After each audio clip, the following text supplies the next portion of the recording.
मेरा नाम राखी है।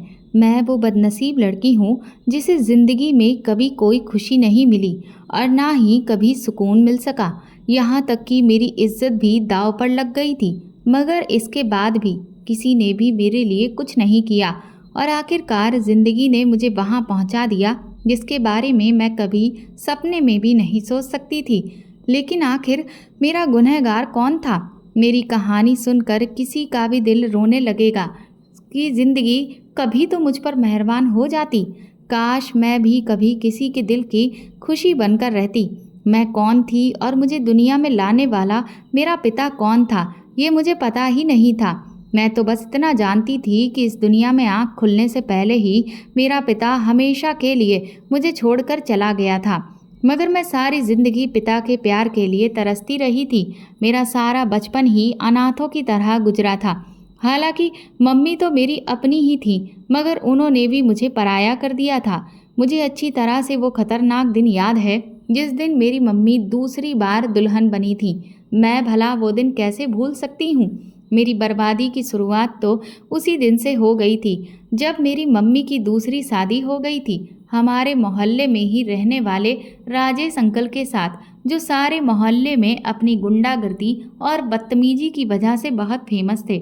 सिर्फ इतना ही नहीं बल्कि कोई भी उन्हें मोहल्ले में पसंद नहीं करता था। मगर इसी मोहल्ले के रहने वाले लोगों ने मेरी मम्मी की शादी राजेश अंकल के साथ करवा दी थी। मैं उस टाइम सिर्फ 10 साल की थी जब ये शादी हुई। तो राजेश अंकल तो मुझे पहले भी अच्छे नहीं लगते थे।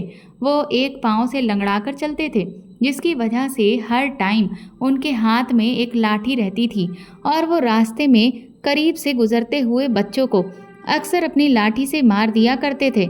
इस वजह से सारे ही बच्चे उनसे बहुत ज़्यादा चिढ़ते थे और बच्चों को मारने की वजह से उनके माता पिता का झगड़ा राजेश अंकल के साथ हो जाता था। सब मोहल्ले वाले उनसे बहुत तंग आ चुके थे।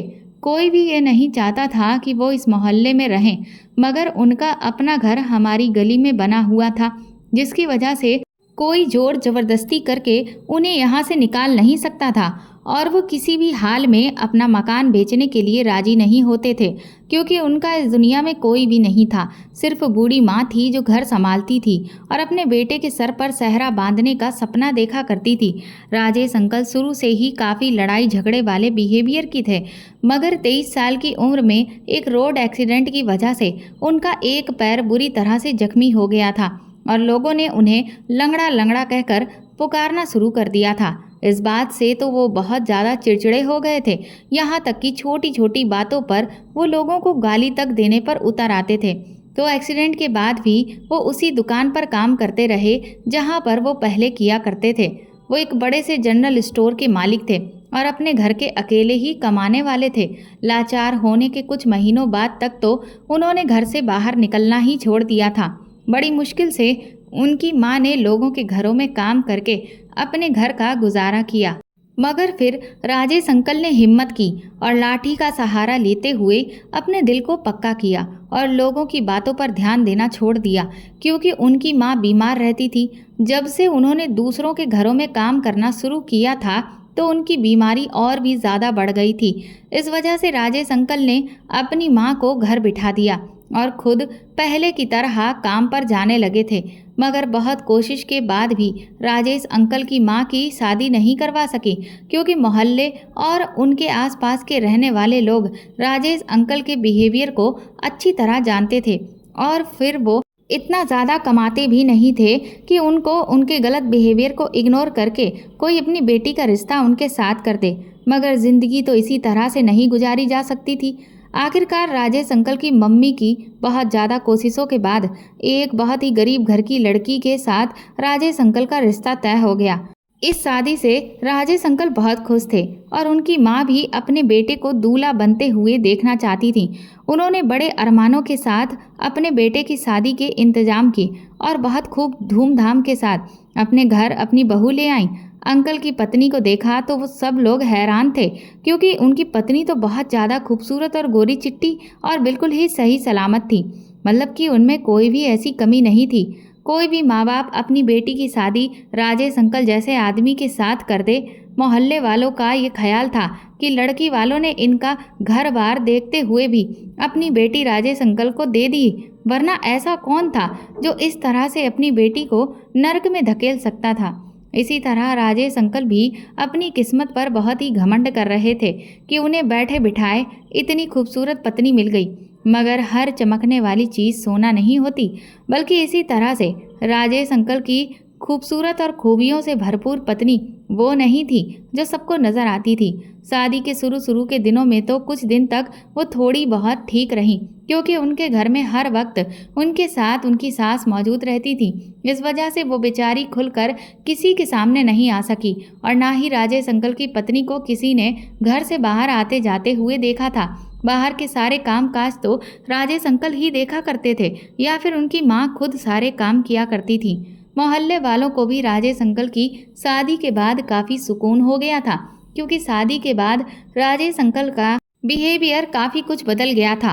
वो पहले की तरह ना तो किसी से बदतमीजी करते थे और ना ही किसी से झगड़ा करते थे, और तो और उन्होंने बच्चों को भी डांटना बंद कर दिया था। सबको यही लगने लगा था कि शायद अब वो हमेशा ऐसे ही बनकर रहेंगे। लेकिन राजेश अंकल की ज़िंदगी में शादी के बाद पहला तूफान तो तब आया जब उनकी माँ का अचानक देहांत हो गया था। वो बेचारी बहुत बीमार हो गई थी। वो शायद बाथरूम जाने के लिए अपने बिस्तर से उठी, किसी तरह से उनका पैर फिसल गया और वो ज़मीन पर गिर गईं। फिर उन्हें दोबारा होश ही नहीं आया और वो इस दुनिया को छोड़कर चली गईं। उस दिन पहली बार राजेश अंकल को लोगों ने रोता हुआ देखा, और तो और उनको तसल्ली भी दी। मगर कुछ दिन के बाद ही राजेश अंकल के घर से लड़ाई झगड़ों की आवाज़ें आनी शुरू हो गई थीं। मोहल्ले के लोग कहते थे राजेश अंकल की पत्नी उनसे बहुत लड़ाइयाँ करती हैं, और इस वजह से ही राजेश को भी बहुत गुस्सा आता है। यहाँ तक कि वो अपनी पत्नी पर हाथ भी उठाने लगे थे। अब तो आसपास के लोगों ने दिन और रात के किसी भी टाइम पर मारपीट की आवाज़ें भी सुनी थीं। दोनों पति पत्नी के झगड़े की आवाज़ें ज़ोर ज़ोर से सुनाई देती थीं। पर इस बात को कन्फर्म राजेश अंकल के पड़ोस में रहने वाले शर्मा अंकल ने किया था। उनकी पत्नी ने एक दिन खुद अपने कानों से ये सुना था कि राजेश अपनी पत्नी से कह रहा था कि तूने ही मेरी माँ को ज़मीन पर धक्का दिया था, तभी तो वो मर गई, क्योंकि तू उन्हें मारना चाहती थी। उनके होते हुए तू इस घर पर अपना राज नहीं जमा सकती थी ना, और ना ही तेरी कोई मर्जी पूरी हो रही थी जो अब तू उनके मरने के बाद पूरी करती है। ये बातें शर्मा अंकल की पत्नी ने पूरे मोहल्ले में फैला दी। फिर ऐसा वक्त आया जब राजेश अंकल की गैर मौजूदगी में उनकी पत्नी घर से बाहर भी जाने लगी। जब लोगों ने ये बात राजेश अंकल को बताई तो उन्होंने काम पर घर से बाहर जाते हुए अपने घर के दरवाजे पर ताला लगाना शुरू कर दिया। और फिर एक रात कुछ ऐसा हुआ कि राजेश अंकल ने किसी को अपने घर में उनकी पत्नी के साथ देख लिया, और उसी टाइम राजेश अंकल ने अपनी पत्नी को घर से भी निकाल दिया और उनको तलाक भी दे दिया। लेकिन वो इतनी बेशरम औरत थी कि वो अपने प्रेमी के साथ उसी वक्त घर छोड़कर खुशी खुशी चली गई। शायद ये सब कुछ उसने पहले से ही प्लान किया हुआ था, क्योंकि कुछ दिन बाद ही सारी सच्चाई सबके सामने आ गई थी।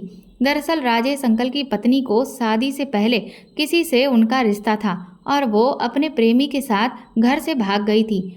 फिर उन्हें लड़की के घरवालों ने बहुत तलाश किया और वापस घर ले आए थे, और उसके फ़ौरन बाद उन लोगों ने अपनी बेटी की शादी राजेश अंकल से करवा दी थी, ताकि उनकी इज्जत भी बच जाए, उनकी बेटी का घर भी बच जाए।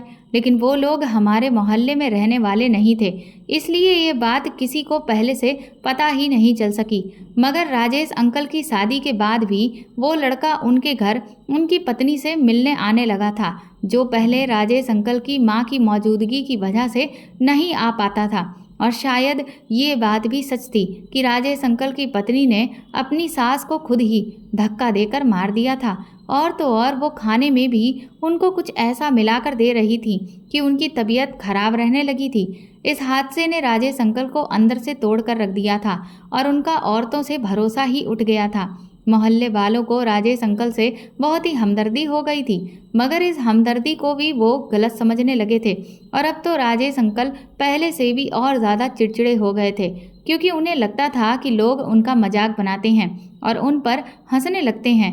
मगर ऐसा कुछ भी नहीं था, क्योंकि जो कुछ भी हुआ था राजेश अंकल की ना तो उसमें कोई गलती थी और ना ही उनका कोई कसूर था। मगर जिस इंसान पर एक साथ इतनी परेशानियां टूट पड़ें, उसे कुछ होश रहता ही कब है। उसे पता ही नहीं चलता कि वो क्या सही कर रहा है और क्या गलत करता जा रहा है। यही सब कुछ राजेश अंकल के साथ भी हो रहा था। पहले उनकी माँ की मौत और फिर पत्नी की उनके साथ बेवफाई ने उनको एक बार फिर से ऐसा इंसान बना दिया था जिस इंसान को कोई पसंद नहीं करता था। अंकल की तरह ऐसे ही कुछ कहानी मेरी मम्मी की भी थी। मेरी मम्मी जो इस मोहल्ले में नई दुल्हन बनकर आई थी। मेरी मम्मी एक बहुत ही गरीब फैमिली से बिलोंग करती थी। जब मेरे नाना का देहांत हो गया, उस समय मेरी मम्मी की उम्र 18 साल की थी और वो अपनी बूढ़ी माँ के साथ घर में अकेली रह गई थी। मेरी नानी ने दूसरों के घरों में काम करके अपना गुजारा करना शुरू कर दिया था। मेरे पापा एक मैकेनिक थे। उन्होंने ये काम अपने शौक की वजह से बहुत ही कम उम्र में सीखना शुरू कर दिया था। इसीलिए मेरे पापा वक्त गुजरने के साथ साथ एक बहुत बेहतरीन मैकेनिक बन गए थे और एक बहुत बड़ी दुकान पर वो काम करते थे, जिसकी वजह से घर की व्यवस्था बहुत अच्छे से चल रही थी। फिर मेरे पापा की शादी की तैयारियां शुरू हो गईं और उनका रिश्ता मेरी मम्मी के साथ फिक्स हो गया। दादा दादी जब मेरी मम्मी को अपने घर लेकर आए थे, तो दादी ने मेरी मम्मी को अपनी तरह ही गृहस्थी सिखाने की कोशिश शुरू कर दी थी। मेरी मम्मी ने भी पूरी कोशिश करके अपनी सास के बताए हुए नियमों का पालन किया और उनके हिसाब से अपने काम को बहुत तौर तरीकों से बहुत ही जल्दी उनके साथ सीख लिया था। लेकिन मेरी मम्मी को अपनी माँ की तरफ से बहुत परेशानी रहती थी। इसीलिए मेरे दादा दादी ने मम्मी से खुद कहा कि तुम अपनी बूढ़ी माँ को अपने साथ यहीं पर ले आओ और उनकी सेवा करो। इस तरह मेरी नानी भी मेरी मम्मी के घर पर आकर रहने लग गई थी। मगर 2 साल के बाद ही मेरी नानी का देहांत हो गया। उनके जाने के बाद मम्मी का इस दुनिया में कोई नहीं रहा था। दूर के कुछ रिश्तेदार थे जो बहुत पहले ही उनको अकेला छोड़ चुके थे। उनके लिए जो कुछ भी थे मेरे पापा और उनके ससुराल वाले ही थे। मम्मी और पापा की शादी को पूरे 3 साल हो गए थे, मगर अभी तक उनको कोई गुड न्यूज़ नहीं मिली थी। फिर मेरे दादा भी इंतजार के साथ इस दुनिया से चले गए, मगर उनके भाग्य में अपने इकलौते बेटे के बच्चे की शक्ल देखने का सुख नहीं था। दादाजी के जाने के बाद मेरे पापा ही घर के अकेले मर्द बचे थे और अब उन्हें ही सारी जिम्मेदारियां अकेले निभानी थीं। वो ना सिर्फ अपनी जिम्मेदारियों को बखूबी निभा रहे थे, बल्कि इसके साथ साथ अपनी पत्नी और बूढ़ी माँ की सेवा भी करते थे। मेरी मम्मी ने भी सास की सेवा में कोई कमी नहीं रखी, क्योंकि जब दादा के देहांत के बाद दादी को अचानक हार्ट अटैक हुआ तो वो भी बिस्तर से लग गईं। उनकी अब हर दिन तबीयत खराब रहने लगी थी। ऐसे वक्त में मम्मी ने दादी का ख्याल एक छोटे बच्चे की तरह रखा और दादी मेरी मम्मी को दिन रात आशीर्वाद देती रहती थी और उन्हें आशीर्वाद से वो वक्त भी आ गया था कि जिसका सबको बड़ी बेचैनी से इंतजार था। मेरी मम्मी पेट से हो गई थी, लेकिन ऐसी हालत में मम्मी अगर दादी को संभालती तो उनकी सेहत पर बुरा असर पड़ सकता था। पापा ने कुछ महीना मम्मी की सहूलियत के लिए और दादी की देखभाल करने के लिए एक नर्स का इंतजाम कर दिया, जो हर टाइम दादी के साथ उनके कमरे में रहती थी। और पापा ने उस बढ़े हुए खर्च को एडजस्ट करने के लिए डबल शिफ्ट लगाना शुरू कर दिया था। उन्होंने खूब मेहनत की और अपने दिन रात एक एक कर दिए, मगर वो अपने घर वालों को किसी चीज़ की कमी का एहसास नहीं होने देना चाहते थे। जैसे मेरे जन्म का वक्त करीब आता गया, मेरी मम्मी और पापा की आंखों में सपने भी सजने लगे थे, मगर उन्हें क्या पता था कि उनके सारे सपने सच होने से पहले टूटने वाले हैं। वो सर्दियों की ठंडी रात थी जब अचानक मेरी दादी की तबीयत बहुत बिगड़ गई, तो पापा उन्हें अस्पताल लेकर जा रहे थे। जैसे जैसे दादी की सांस उखड़ रही थी, मेरे पापा का दिल भी उदास होता चला जा रहा था। पता नहीं कि उन्हें ये अंदाजा हो गया था कि उनकी माँ उनका साथ छोड़कर जाने वाली है। वो गाड़ी वाले को और तेज गाड़ी चलाने के लिए कहने लगे, लेकिन तभी अचानक गाड़ी का एक्सीडेंट इतना बुरा हुआ कि कोई भी नहीं बच सका था।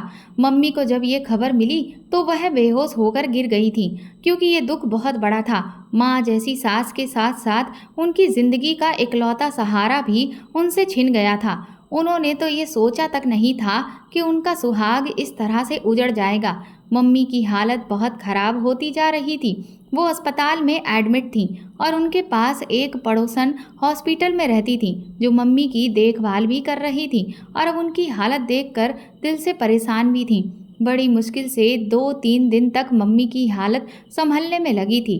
वो पड़ोसन मम्मी को अस्पताल से घर लेकर चली गईं, मगर उसके बाद मेरी मम्मी ने हंसना बोलना बिल्कुल ही छोड़ दिया था। मम्मी को समझ नहीं आ रहा था कि वो जाने वालों का दुख मनाएं या फिर आने वाली जिंदगी के बारे में सोचें, जिसका भी दुनिया में मम्मी के सिवा कोई और सहारा नहीं था। ये सब सोचते सोचते हर टाइम मम्मी को परेशानी होती रहती थी। अगर मोहल्ले की औरतें मम्मी का साथ नहीं देती तो शायद वो खुद अपने हाथों से ही अपनी ज़िंदगी को ख़त्म कर लेती। उस समय पड़ोस में रहने वाली सुनीता आंटी ने मम्मी को बिल्कुल बड़ी बहन की तरह समझाया भी और संभाला भी था। मम्मी ने सिर्फ और सिर्फ अपने आने वाले बच्चे की खातिर जिंदा रहने का फैसला किया और दिल पर पत्थर रख लिया, मगर वो ये नहीं जानती थी कि आगे चलकर कौन कौन से तूफान उनके और उनकी बच्ची की ज़िंदगी में आने वाले हैं। जैसे तैसे 9 महीने पूरे हुए, मैं दुनिया में आ गई थी। मेरे जन्म पर खुशियां मनाने वाले तो सब लोग दुनिया से जा चुके थे, जिस पर मेरी मम्मी भी ठीक से खुश नहीं हो पाई थी, क्योंकि उन्हें जाने वालों की याद सताने लगी और आने वाले टाइम की परेशानी के बारे में सोच सोच कर मेरी मम्मी का दिमाग खराब हो रहा था। इन्हीं हालात में उन्होंने मुझे पालना शुरू कर दिया था। छोटा सा वो घर जिसमें मेरी मम्मी शादी करके आई थी, इस घर के ऊपर का पोर्शन मोहल्ले वालों की मदद से किराए पर देने के काबिल बना लिया गया था और फिर सुनीता आंटी के पति ने ही हमारे घर का ऊपर वाला हिस्सा किराए पर भी दे दिया था, ताकि हर महीने मिलने वाले किराए की मदद से हमारा गुजारा हो सके। मगर सिर्फ किराए से ज़िंदगी कहाँ काटी जा सकती थी, इसलिए मम्मी मोहल्ले वालों की मदद लेने पर भी मजबूर हो गई थी। कोई भी उन्हें अपनी खुशी से कपड़े पैसे देकर चला जाता था। मम्मी दिल पर पत्थर रखकर वो सामान लेती और बहुत रोती रहती थी, क्योंकि अब उसके सिवाय उनके पास कोई चारा भी नहीं था। मेरी 26 साल की जवान मम्मी पर अब अपने अलावा एक बेटी का बोझ भी था, जिसे उन्हें खुद ही उठाना था, संभालना था। अगर सुनीता आंटी साथ नहीं देती तो शायद मेरी मम्मी कभी इतनी हिम्मत नहीं कर पाती। लेकिन सच कहते हैं कि ज़िंदगी सब कुछ सिखा देती है। मेरी वो मम्मी जो पति की मौजूदगी में कभी घर से बाहर तक नहीं निकली थी, अब उन्हें छोटी छोटी ज़रूरतों के लिए घर से बाहर निकलना पड़ जाता था। सब्जी से लेकर दवाई और ज़रूरत का हर सामान मम्मी को खुद ही लाना पड़ता था। शुरू के दिनों में सुनीता आंटी का बेटा या फिर पति सामान ला दिया करते थे, मगर मम्मी को ये सब अच्छा नहीं लगता था कि वो हर टाइम अपनी वजह से दूसरों को परेशान करती रहें। और आखिर ऐसा कब तक चलता? सारी ज़िंदगी तो किसी का बोझ नहीं उठाया जा सकता है।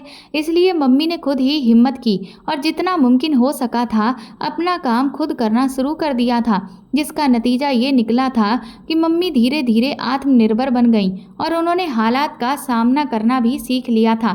धीरे धीरे वक्त गुजरने लगा और मैं स्कूल जाने के काबिल हो गई थी, तो मम्मी ने सुनीता आंटी की मदद से एक सरकारी स्कूल में एडमिशन करवा दिया था, जहाँ पर फीस का खर्चा भी ज़्यादा नहीं था और बुक्स वगैरह भी फ्री में मिल जाती थी। बाकी की मदद मोहल्ले वाले कर दिया करते थे।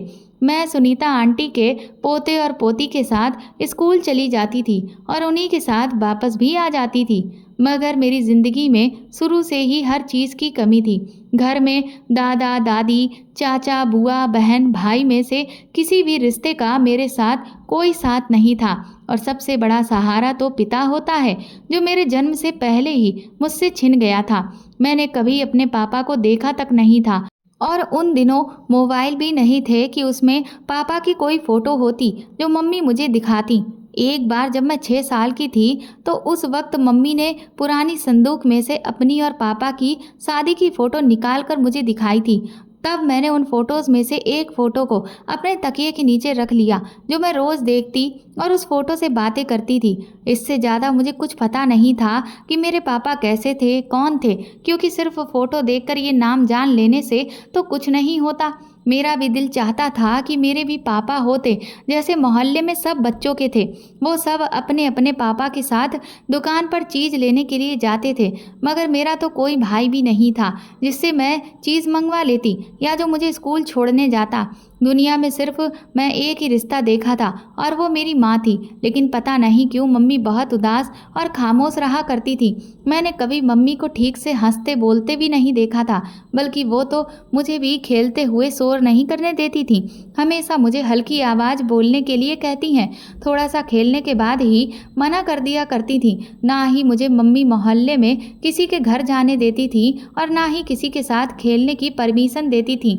वो तो जब से मैंने स्कूल जाना शुरू किया था तभी से मेरी कुछ सहेलियां बन गई थीं और मुझे उनके साथ खेलने का मौका भी मिल जाता था, क्योंकि मैं सुनीता आंटी की पोती के साथ स्कूल चली जाती थी और फिर मैंने ट्यूशन भी जाना शुरू कर दिया था। इसलिए मम्मी मुझे उसके साथ खेलने और चीज़ लाने के लिए मना नहीं करती थी। मगर मैं जब भी अपनी सहेली के साथ दुकान पर चीज़ लेने जाती और रास्ते में राजेश अंकल के जो घर हम दोनों के लिए जो रास्ता था जहाँ से गुजरते हुए हमें बहुत डर लगता था, क्योंकि एक बार जब मैं और मेरी सहेली चीज़ लेने जा रहे थे तो गलती से हम दोनों खेलते खेलते राजेश अंकल के दरवाजे के करीब कुछ देर के लिए रुक गए थे। तभी वो अंदर से निकल आए और हमें बेवजह ही डांट कर वहाँ से भगा दिया और एक दिन तो उन्होंने हमें मारने के लिए अपनी लाठी भी उठा ली थी। यही वजह थी कि हम वहाँ से गुजरते हुए भी डरते थे। मगर एक दिन बहुत ही अजीब सी बात हो गई। मैं स्कूल से वापस आ रही थी कि गली के नुक्कड़ पर राजेश अंकल से मेरी मुलाकात हो गई। मैं हमेशा की तरह उन्हें देखकर भागने लगी तो उन्होंने आवाज़ देकर मुझे रोक लिया और अपने हाथ में पकड़ा हुआ एक थैला मेरी तरफ बढ़ाकर वो कहने लगे, ये कुछ सामान है, इसको अपनी मम्मी को दे देना। मैंने खामोशी से वो सामान लिया और घर जाकर मम्मी के हवाले कर दिया था। उस थैली में दाल, चावल, आटा और शायद घर का राशन, काफ़ी कुछ सामान था। मम्मी ने यही सोचकर वो सामान रख लिया, क्योंकि मोहल्ले वाले हमेशा मेरी मम्मी को कोई ना कोई सामान देते रहते थे, तो राजेश अंकल ने भी इसी वजह से दिया होगा। मगर मम्मी को हैरानी हुई थी, इतने सालों में पहली बार उन्होंने हमारे लिए मदद के लिए कुछ भेजा था। लेकिन इसके बाद हर दूसरे तीसरे दिन यही सब कुछ होने लगा। यहाँ तक कि 1-2 हफ्ते गुजरने के बाद राजेश अंकल दरवाजे पर दस्तक देकर मम्मी को सब्जी भी देकर जाने लगे। शुरू में तो किसी ने इस बात पर कोई एतराज़ नहीं किया, लेकिन फिर एक दिन सुनीता आंटी ने मम्मी से कहा कि इस तरह से राजेश का तुम्हारे दरवाजे पर आना अच्छी बात नहीं है, मोहल्ले वाले तुम्हारे बारे में बातें बनाएंगे। तो मम्मी ने अगले ही दिन राजेश अंकल को दरवाजे पर आने के लिए मना कर दिया। इस बात पर उन्हें बहुत गुस्सा तो आया, मगर वो चुपचाप वहाँ से चले गए, क्योंकि वो जानते थे कि ज़रूर ये बात मोहल्ले वालों ने ही कही होगी, वरना किसी की मदद करना तो कोई बुरी बात नहीं है। फिर एक रात ऐसा हुआ कि अचानक से मेरे पेट में दर्द होने लगा और मुझे तेज़ बुखार भी था, मगर पेट का दर्द रुकने का नाम ही नहीं ले रहा था। मम्मी घर में अकेली थी और बहुत परेशान हो गई। बराबर में सुनीता आंटी का घर भी खाली पड़ा हुआ था, क्योंकि वो लोग कहीं शादी में गए हुए थे। मम्मी को ये बात पता थी, इसलिए मदद मांगना मुश्किल था। मम्मी ने परेशान होते हुए दूसरे वाले घर का दरवाज़ा बजाया, लेकिन रात के 3 बजे किसी ने दरवाज़ा नहीं खोला। ज़रूर इतने टाइम पर तो लोग अपने बिस्तर में सो रहे होंगे। मम्मी ने फिर से दरवाज़ा बजाया, मगर मायूस होकर मम्मी घर में आने ही वाली थी कि अचानक राजेश अंकल ने पीछे से मम्मी को आवाज़ दी और पूछा कि सब ठीक तो है। तो मम्मी ने परेशान होते हुए बताया कि मेरी बेटी की तबीयत बहुत ख़राब है और उसे अस्पताल लेकर जाना होगा। तब राजेश अंकल मुझे उठाने के लिए घर के अंदर आए, मगर इस टाइम पड़ोसी भी जाग गए, जिनको मम्मी दरवाज़ा बजा रही थी, और उन्होंने राजेश अंकल को रात के टाइम हमारे घर के अंदर जाते हुए देख लिया तो पता नहीं क्या सोच लिया। हालांकि वो तो हमारी मदद करने के लिए आए थे। उन्होंने ही मुझे और मम्मी को अस्पताल पहुंचाया। सारी रात हम दोनों माँ बेटी अस्पताल में रहकर रहीं। जब अगले दिन घर आए तो मोहल्ले में अजीब सी बातें हो रही थी। मोहल्ले की एक औरत ने घर आकर बताया कि तुम्हारे बारे में कुछ लोग गलत बातें कर रहे हैं कि राजेश और तुम्हारा कोई चक्कर चल रहा है, तभी तो वो तुम्हारे साथ इतनी हमदर्दी दिखाता है। उनकी ये बात सुनकर मम्मी के तो होश ही उड़ गए थे, क्योंकि असल में ऐसी तो कोई बात ही नहीं थी। राजेश अंकल ने मम्मी से कभी कोई फालतू बात नहीं की थी और ना ही उनकी तरफ कभी नज़र उठाकर देखा था, मगर कहने वालों की जुबान कौन पकड़ सकता है। ऊपर से सुनीता आंटी उनके घर वाले भी मौजूद नहीं थे कि वो मम्मी का साथ दे पाएं। 2 दिन बाद वो वापस आए और मोहल्ले में होने वाली बातें उनके कानों में पड़ गईं, तो वो भी बहुत परेशान होते हुए मम्मी से मिलने चली आईं।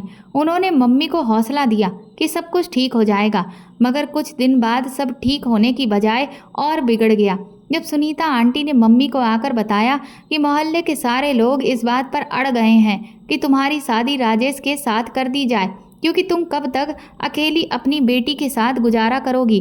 कल को कोई भी परेशानी आने पर जब भी कोई तुम्हारी मदद करेगा तो उसमें लोग तुम्हें बदनाम ज़रूर करेंगे। सुनीता आंटी की बात सुनकर मम्मी खामोश हो गईं, क्योंकि मम्मी राजेश अंकल से तो क्या किसी से भी शादी नहीं करना चाहती थी। लेकिन सबकी बात और अजीब से बिहेवियर ने मम्मी को मजबूर कर दिया और फिर उन्होंने मोहल्ले वालों की बात मान ली। मेरी मम्मी की तरह राजेश अंकल भी मजबूर हो गए, क्योंकि लोग तो पहले ही उनके खिलाफ थे और उन्हें मोहल्ले में रहने देने पर तैयार भी नहीं थे, जबकि उनका घर तो अपना था। इसीलिए कोई भी उन्हें यहाँ से निकाल नहीं सकता था। मम्मी के साथ जब राजेश अंकल की शादी हो गई तो हम दोनों माँ बेटी अपना घर छोड़कर उनके घर में शिफ्ट हो गए थे। हमारे घर का ऊपर वाला पोर्शन तो पहले से ही किराए पर था। राजेश अंकल के घर जाने के बाद मम्मी ने हमारे घर का नीचे वाला पोर्शन भी किराए पर दे दिया और ज़िंदगी की नई शुरुआत की। शुरू में तो सब कुछ नॉर्मल ही लग रहा था। रोज़ की तरह राजेश अंकल अपनी दुकान पर जाते थे और वापस आते हुए घर के लिए राशन भी ले आते थे, जो मम्मी घर में बैठ के घर चलाने के लिए इस्तेमाल करती थी। यहाँ तक कि वो सब्जी भी मम्मी को खुद ही लाकर दिया करते थे। मम्मी को किसी भी काम के लिए बाहर नहीं जाना पड़ता था और मैं पहले की तरह सुनीता आंटी की पोती के साथ स्कूल जाती थी। मुझे राजेश अंकल से बहुत डर लगता था, इसलिए मैं उनसे दूर दूर ही रहती थी, मगर वो मेरे लिए हर चीज़ लाते और मुझसे बात करने की कोशिश भी करते ताकि मैं उनके साथ अटैच हो सकूं। फिर मम्मी ने भी मुझे कई बार ये बात समझाई थी कि वो तुम्हारे सौतेले ही सही, मगर वो तुम्हारे पिता तो हैं, इसीलिए मैं उनको पापा कहकर पुकारा करूं। मगर मैं उनसे बात ही कब करती थी। ना तो मैं उनसे कभी कोई चीज़ मांगती थी और ना ही मैं उनके पास जाती थी। मम्मी ने सोचा कि टाइम के साथ साथ मुझे भी आदत हो जाएगी और मैं समझ भी जाऊंगी, मगर इससे पहले कि वक्त बदलता राजेश अंकल की आदतें कुछ बदलने लग गई थीं। वो पहले की तरह लड़ाई झगड़ा और गुस्सा तो नहीं करते थे, मगर उन्होंने जुआ खेलना शुरू कर दिया था और ये पता नहीं ये लत उनको कैसे लग गई थी। मगर वो अपनी दुकान से फ्री होने के बाद जुए के अड्डे पर चले जाते थे। मुश्किल से हमारे 2 साल सुकून से गुजर गए थे, मगर जब मम्मी और राजेश अंकल की शादी को हुए 3 साल हो गए तब ये एक नई परेशानी खड़ी हो गई थी। पहले तो मम्मी को ये सब पता नहीं था, क्योंकि राजेश अंकल झूठ बोलते थे कि मैं किसी और की दुकान पर भी काम करता हूँ। लेकिन जब उन्होंने घर में पैसा देना बंद कर दिया तब मम्मी को शक हो गया। मम्मी ने सुनीता आंटी से कहकर जब पता करवाया तो मालूम हुआ कि वो तो जुए की लत में पड़ गए हैं। ये खबर सुनकर मेरी मम्मी बहुत परेशान हो गई थी, क्योंकि वो तो पहले ही हालात की मारी हुई थी। ऊपर से अब मैं भी बड़ी हो रही थी। ऐसे में सौतेले पिता के साथ रहना ठीक नहीं था। अब हमारी बर्बादी के दिन शुरू हो चुके थे, क्योंकि कुछ महीनों के अंदर ही राजेश अंकल ने मम्मी के साथ लड़ना झगड़ना शुरू कर दिया था। वो सारे पैसे जुए में हारने लगे थे और घर में मौजूद कीमती सामान भी बेचकर जुआ खेलने चले जाते थे। मम्मी ने उनको समझाने की बहुत कोशिश की, मगर वो नहीं समझे। इसी परेशानी की वजह से मम्मी का ब्लड प्रेशर एकदम से इतना हाई हो जाता था कि मम्मी को होश ही नहीं रहता था। डॉक्टर ने मम्मी को पाबंदी से दवाई देने की दवा दी थी। राजेश अंकल के साथ साथ रोते रोते ज़िंदगी गुजर रही थी। उन्होंने कुछ ही महीनों में सब कुछ बर्बाद कर दिया था, यहाँ तक कि उन्होंने अपना मकान भी बेच दिया, जो किसी कीमत पर भी वो बेचने के लिए तैयार नहीं होते थे। मगर अब राजेश अंकल को किसी का कोई ख्याल नहीं था। कुछ साल इसी तरह से गुजर गए थे। मैं भी जवान हो चुकी थी और हालातों को समझने लगी थी। मम्मी की परेशानी मुझे बिल्कुल भी अच्छी नहीं लगती थी। जब राजेश अंकल ने अपना घर बेचा तो हम लोग दोबारा अपने पहले वाले घर में शिफ्ट हो गए थे, मगर राजेश अंकल भी हमारे साथ ही थे और ऊपर वाले पोर्शन से किराया मिलता रहता था। इसी से ज़िंदगी जैसे तैसे गुजर रही थी। मगर राजेश अंकल कभी कोई काम नहीं करते थे। सारा दिन बस अपने दोस्तों के साथ गुजार देते थे। अब तो ऐसा होने लग गया था कि अक्सर रात को वो घर पर भी नहीं आते थे और मम्मी को मेरी फिक्र सताती थी। मेरी मम्मी ब्लड प्रेशर की मरीज बन चुकी थी और फिर उनको शुगर भी हो गई थी। फिर वो दिन ब दिन कमज़ोर होती जा रही थी। मैं घर के हालात और अपनी मम्मी की हालत को देखते हुए काम करने की जिद करने लगी। हालांकि 9वीं कक्षा पास करने के बाद मैंने स्कूल छोड़ दिया था और इसके जिम्मेदार भी हमारे हालात ही थे। मगर 9वीं पास लड़की को कोई जॉब नहीं मिल सकती थी। फिर मैं किसी की मदद से एक बंगले में काम करना शुरू कर दिया और मैंने अपनी मम्मी से ये झूठ बोल दिया था कि मैं किसी क्लिनिक पर काम करती हूँ। मम्मी की हालत तो ऐसी थी कि वो कहीं आती जाती ही नहीं थी। फिर ना चाहते हुए मम्मी ने मुझे काम करने की परमिशन दे दी, मगर जब तक मैं घर से बाहर रहती मम्मी मेरे लिए परेशान रहती थी। सुनीता आंटी भी बूढ़ी हो चुकी थी। अब वो हमारे घर तो नहीं आती थी, लेकिन मम्मी उनके घर जाकर उनकी खैर खबर लेती रहती थी। मुझे उस बंगले में काम करते हुए 3 महीने हो गए थे और वैसे तो सब कुछ ठीक चल रहा था। मैं हर महीने मिलने वाली सैलरी भी मम्मी को दे दिया करती थी और इसके अलावा मालकिन मुझे जो पैसे देती थी मैं वो भी मम्मी को ये कहकर देती थी कि मुझे अच्छा काम करने पर कमीशन मिला है। मम्मी भी खामोशी से पैसे रख लेती थी क्योंकि मेरी सैलरी से ही घर का गुजारा हो रहा था। फिर मेरी ज़िंदगी में एक तूफान आया। मैं एक दिन जब बंगले में काम पर गई तो मालकिन वहाँ पर मौजूद नहीं थी, सिर्फ मालिक ही बैठे हुए थे। उन्होंने मुझे देखकर कहा कि तुम्हारी मालकिन कहीं गई हुई हैं, इसीलिए तुम भी छुट्टी कर लो। मैं वापस आने ही वाली थी कि मालिक ने कहा, अब जब आ ही गई हो तो मेरे लिए चाय बना दो। मैं चुपचाप किचन में चली गई। मैं चाय बनाकर मालिक के कमरे में गई तो उन्होंने मेरे साथ गलत करने की कोशिश की। मैं चलने लगी मगर मेरी मदद के लिए कोई नहीं आया। मैंने टेबल पर रखा हुआ फ्लावर पॉट मालिक के सर पर दे मारा और वहाँ से भागने में कामयाब रही। मुझे हैरानी थी कि उस दिन चौकीदार भी अपनी ड्यूटी पर नहीं आया हुआ था। शायद मालिक ने पहले ही सबको छुट्टी दे दी थी और मेरे लिए ये जाल बिछाए हुए वो बैठा था। मैं बड़ी मुश्किल से अपनी इज्जत बचाकर वहाँ से भागती हुई घर तक आई थी। घर जाते ही मैंने मम्मी को सीने से लगाकर रोना शुरू कर दिया। मेरे हाल को देखकर मम्मी बहुत परेशान हो गई थी। मम्मी मुझे बार बार पूछने लगी, क्या हुआ बेटी? तब मैंने मम्मी को सारी बात सच सच बता दी, मगर मम्मी को यकीन ही नहीं आ रहा था कि मैं सही सलामत आ गई हूँ, क्योंकि मम्मी बहुत ज़्यादा डर गई थी। मम्मी मेरी हालत देखकर और बात सुनने के बाद सच में खो गईं। उन्हें ऐसा लग रहा था कि मेरी ज़िंदगी भी अब अपनी मम्मी की तरह बर्बाद हो जाएगी। उस दिन के बाद मम्मी ने मुझसे खामोश रहने के लिए कहा। मैं खुद भी बहुत ज़्यादा डर गई थी। मैंने घर से निकलना छोड़ दिया था और दोबारा नौकरी करने के बारे में सोचा तक नहीं था। जो मेरे साथ हुआ था उसका सोचकर मैं डर जाती थी। कुछ दिन गुजरे तो मम्मी ने मुझे अजीबोगरीब सवाल पूछने शुरू कर दिए और मेरा बहुत ज़्यादा ख्याल भी रखती थी। मैं मम्मी को यकीन दिलाया कि मैं बिल्कुल ठीक हूँ, मगर मम्मी बहकी बहकी बातें करने लग जाती थी। मुझे समझ नहीं आता था कि मैं अपनी मम्मी को कैसे संभालूं। फिर एक दिन अचानक खाना खाने के बाद मेरा दिल घबराया और मुझे उल्टी आ गई। तब मम्मी की परेशानी देखने के लायक थी। मम्मी ने तो मुझे एक ही बार में ना जाने कितने सारे सवाल पूछ लिए थे जो कि मेरी समझ में ही नहीं आ रहे थे। मम्मी ने मुझे अपने कमरे में आराम करने के लिए कहा और खुद सुनीता आंटी के घर चली गई। कि मैं भी परेशान हो गई थी कि रात के इस टाइम पर उन्हें सुनीता आंटी के घर जाने की क्या ज़रूरत थी। वो 1 घंटे के बाद घर आई थी, लेकिन उन्होंने मुझे कुछ नहीं बताया था। अगले दिन मैं हैरान रह गई जब मम्मी ने मिठाई मंगवाई और सारे मोहल्ले में बांट दी थी। साथ ही ये कह दिया कि मैं अपनी बेटी का रिश्ता फिक्स कर दिया है और अगले हफ्ते ही उसकी शादी है। मम्मी ने काम इसलिए किए था ताकि मोहल्ले वाले मेरी शादी की वजह से मेरी मम्मी का साथ दे सकें, और ऐसा ही हुआ था। दूसरे दिन मोहल्ले की औरतें हमारे घर आई थीं और मम्मी के हाथ में कुछ पैसे रखकर चली गईं या फिर कोई ना कोई सामान ले आईं।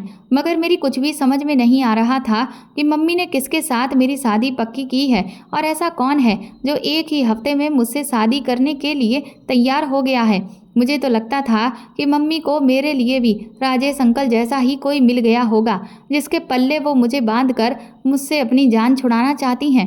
हालांकि मेरे साथ तो कुछ गलत हुआ भी नहीं था और इसके बारे में किसी को पता भी नहीं था। पता नहीं क्यों मेरी मम्मी ने छोटी सी बात को अपने दिमाग पर सवार कर लिया था। मैं मम्मी से कुछ पूछती तो वह मुझे खामोश करवा देती, कहती कि चुपचाप शादी करने के लिए तैयार हो जाओ, मैं खुद तुम्हारी शादी के इंतजाम कर लूँगी और बड़ी इज्जत के साथ मैं विदा कर दूँगी, फिर सब कुछ ठीक हो जाएगा। मम्मी किस बात से परेशान हो जाती थी कि आखिर वो मेरे साथ क्या करना चाहती थी जो सब कुछ ठीक हो जाना था। और फिर मेरी शादी का दिन भी आ गया।